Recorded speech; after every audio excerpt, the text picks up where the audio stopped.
আসসালামু আলাইকুম। আজকে আমরা লিড কোডের একটা জনপ্রিয় সমস্যা টপ কে ফ্রিকোয়েন্ট নাম্বার সমাধান করব। সো প্রথমে দেখতে পাচ্ছি যে আমাদের একটা ইন্টিজার অ্যারে দেওয়া আছে এবং একটা কি ইন্টিজার দেওয়া আছে। সো আমাকে যেটা করতে হবে এখান থেকে টপ কে ফ্রিকোয়েন্ট নাম্বারটা খুঁজে বের করতে হবে, অর্থাৎ যে সংখ্যাগুলো সবচেয়ে বেশি বার এসেছে সেগুলো আমাকে খুঁজে বের করতে হবে। প্রবলেমটা আর একটু সিম্পলিফাই করা যাক।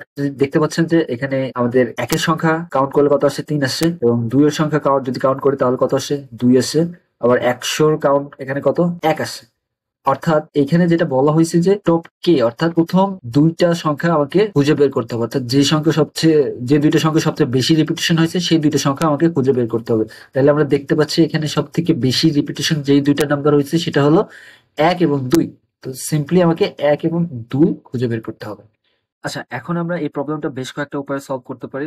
সবচেয়ে সহজ যে উপায়টা এখন আমরা করতে চাচ্ছি সেটা হলো হ্যাশ ম্যাপ। হ্যাশ ম্যাপের মাধ্যমে আমরা যেটা করব, আমাদের এই যে কাউন্ট গুলো আছে না, প্রতিটা এলিমেন্টের কাউন্ট আমরা স্টোর করতে থাকবো। ঠিক আছে, এখন আমরা এই হ্যাশ ম্যাপটা কি করব, এটা তো পেয়ে গেলাম হ্যাশ ম্যাপটা আমরা সিম্পলি সর্ট করব। ঠিক আছে, এখন আপনি যদি খেয়াল করেন দেখেন যে অলরেডি এটা কিন্তু সর্ট করা আছে, কিন্তু অনেক ক্ষেত্রে এইটা কিন্তু সর্ট করা থাকবে না, অবিন্যস্ত থাকবে। তো সেক্ষেত্রে আমরা যদি সর্ট করার প্রয়োজন পড়ে, আমাদের সেই ক্ষেত্রে টাইম কমপ্লিটলি লাগবে n log n। এই প্রবলেমটা সলভ করার জন্য আরো বেশ কয়েকটা উপায় অবলম্বন করতে পারি। তার মধ্যে একটা হলো হিপ এবং বাকেট সর্ট। চলুন আমরা দেখে আসি কিভাবে আমরা বাকেট সর্ট দিয়ে এই প্রবলেমটাতে ইউজ করতে পারি।